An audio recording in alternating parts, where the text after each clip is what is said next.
Selamat berjumpa kembali dalam layanan audio Sahabat Seperjalanan. Hari ini adalah hari Senin 14 Juli 2025. Tema renungan saat teduh kita dengan judul Berhenti Menyia-nyiakan.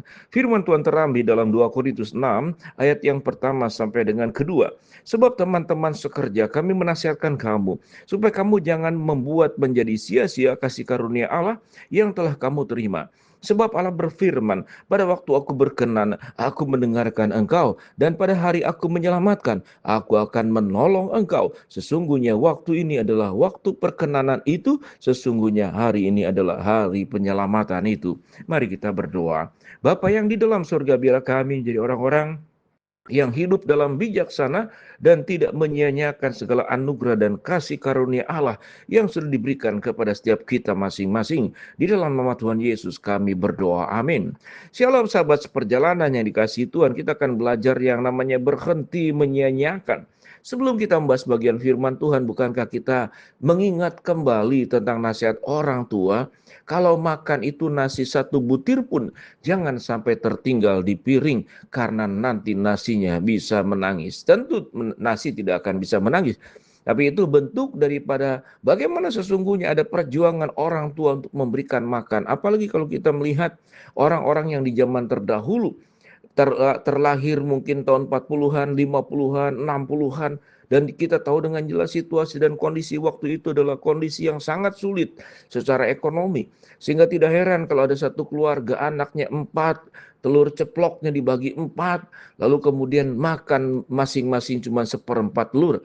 Atau kemudian membeli ikan asin, asinnya karena garamnya banyak, satu ikan asin kemudian dibagi menjadi 3, dan itu sudah mengenyangkan.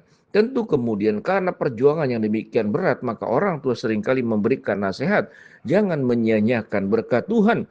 Makanan yang sudah engkau ambil harus engkau habiskan. Kalau tidak habis, maka ambillah secukupnya dulu. Kalau kurang baru menambahkan kembali. Itu contoh yang sederhana. Tapi kalau apa hubungan kita dengan Tuhan? Bagaimana kita menyia-nyiakan yang namanya itu kasih karunia Allah? Tentu kasih karunia Allah bisa dalam berbagai macam. Yang pertama tentu keselamatan di dalam Kristus yang sudah kita terima. Kita menjadi orang percaya, kita diangkat menjadi anak-anak Allah sebagaimana catatan dalam Yohanes 1 ayat ke-12. Kita diberi hak waris surga. Tetapi berkat Allah juga bisa banyak macam-macam, yaitu kepercayaan yang Tuhan berikan kepada kita. Apa bentuk kepercayaan? Yaitu kehidupan, nafas hidup, anugerah, talenta, seluruh potensi karunia yang kita punya, itu Tuhan berikan kepada kita. Kesempatan untuk bagaimana kita bisa lebih maju, itu yang Tuhan berikan kepada kita. Tetapi orang-orang yang hidupnya itu menyia-nyiakan seluruh anugerah dan kasih karunia Allah, maka yang pertama akan hidupnya jauh dari Tuhan.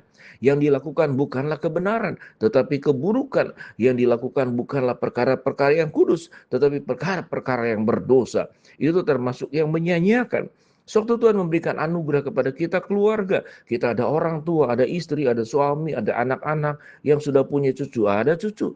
Bagaimana kita membawa seluruh keluarga kita itu datang kepada Tuhan, bukan kepada diri orang tua, sehingga banyak orang tua yang perlu disembah, orang tua perlu sangat dihormati, dan orang tua banyak menjadikan dirinya secara tidak sadar sebagai Tuhan yang ucapannya tidak boleh dibantah, yang perintahnya itu tidak boleh ditunda. Seringkali orang tua otoriter yang seperti demikian itu bisa menyakiti hati anak-anak. Tapi waktu kita belajar untuk berhenti menyia-nyiakan, maka jabatan apapun, anugerah apapun, posisi apapun yang di dalam diri kita perlu mempertanggungjawabkan semuanya itu di hadapan Allah.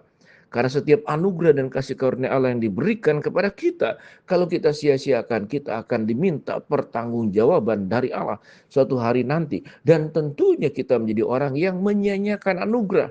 Setiap anugerah yang baik perlu diolah dengan baik. Setiap berkat yang baik harus juga kemudian dipakai secara baik. Tidak hanya untuk diri sendiri. Bagaimana kemudian dipanggil, kita dikasih untuk mengasihi, kita dilayani untuk melayani, kita diberi untuk berbagi. Itu adalah perintah Tuhan.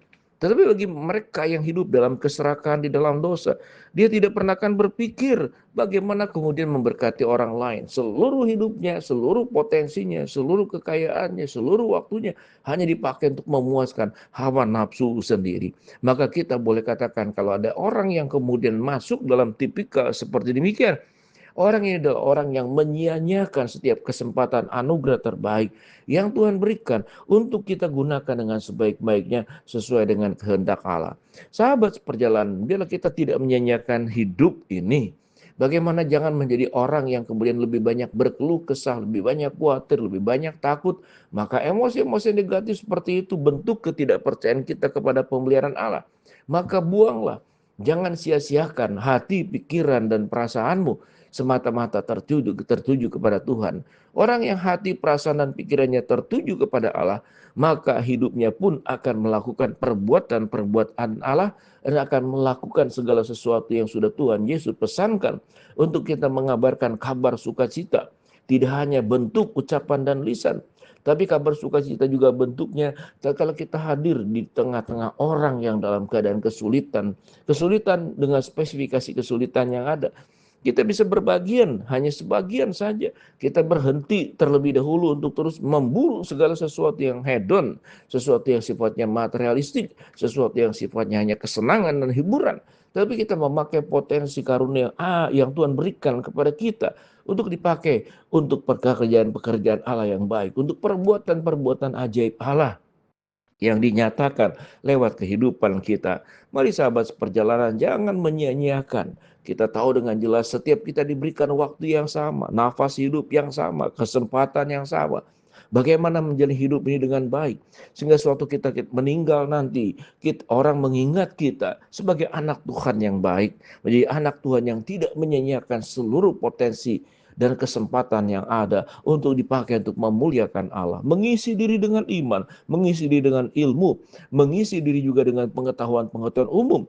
Itu adalah bentuk kita tidak menyanyiakan. Jangan habiskan waktu hanya untuk mengurus hobi yang tidak penting, keliling-keliling yang tidak penting, kuliner-kuliner menghabiskan uang yang tidak jelas, yang sesungguhnya juga merusak kesehatan kita. Hanya menikmati nikmatnya sesaat makanan sampai leher, tetapi setelah turun ke bawah, maka tidak ada lagi yang namanya rasa enak. Sahabat seperjalanan, biar kita berjuang dan kita berdoa, ya Tuhan, kalau Engkau sudah menganugerahi aku kehidupan, kesempatan, karunia, potensi, dan Tuhan menjanjikan juga kekuatan yang akan menyertai kita. Biarlah kita tidak menjadi orang yang menyia-nyiakan seluruh anugerah dan kebaikan Tuhan yang kita perlu isi dengan sebaik-baiknya. Mari kita perbaiki cara berpikir kita. Tidak banyak negatif, tapi lebih banyak berpikir secara positif. Mari kita juga mengelola dengan perasaan kita. Semua emosi negatif yang kemarahan, iri hati, kemudian emosi-emosi, perasaan khawatir dan takut yang tidak baik, yang membuat kita jauh dari Tuhan. Biar kita boleh mengatasinya dengan berdoa kepada Allah. Ya Tuhan, Engkau sudah memberikan anugerah semua yang terbaik. Biarlah kami tidak menyia-nyiakan yang namanya kasih karunia Allah. Karena ayat yang kedua dikatakan, sebab Allah berfirman, pada waktu aku berkenan, aku mendengarkan engkau. Dan pada waktu hari aku menyelamatkan, aku akan menolong engkau. Ada waktunya nanti kesempatan itu tidak ada. Biarlah kesempatan yang ada kita tidak menyia-nyiakan, kita menggunakannya dengan baik untuk seluruh kemuliaan Allah. Waktu, kehidupan, anugerah, berkat, segala sesuatu yang kita punya, kita kembalikan buat kemuliaan Tuhan. Mari kita berdoa. Bapa dalam surga, terima kasih buat kebenaran firman Allah yang kami pelajari. Hamba-Mu berdoa buat sahabat seperjalanan yang sakit, Tuhan jamah sembuhkan. Sahabat seperjalanan yang sedang menghadapi masalah, Tuhan bukakan jalan. Dan sahabat perjalanan yang sedang berdoa mengharapkan sesuatu, Tuhan kabulkan sesuai dengan waktu dan rencana Tuhan yang terbaik. Di dalam nama Tuhan Yesus, tolonglah kami supaya kami tidak menyia-nyiakan anugerah dan kasih karunia Tuhan. Amin.